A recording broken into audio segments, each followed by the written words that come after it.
माझं नाव कोमल भक्ते, माझं राहणं आहे पार्श्वनीला।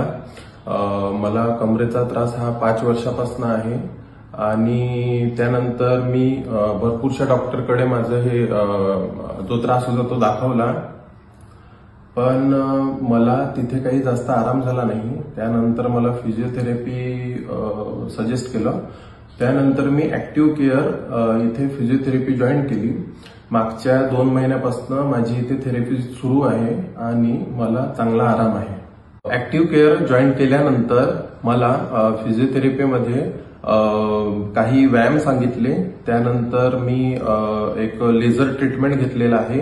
त्यानंतर मी RSD म्हणून एक प्रोसेस असते ती सुद्धा मी घेतलेली आहे आणि त्यानंतर मला इथल्या डॉक्टरांकडून एक चांगला रिस्पॉन्स मिळाला आणि माझ्या शरीराने सुद्धा या सर्व गोष्टीला चांगला सपोर्ट केला। इन शॉर्ट मला हे म्हणता येईल की मला इथे आल्यानंतर भरपूरसा आराम जाणवतो।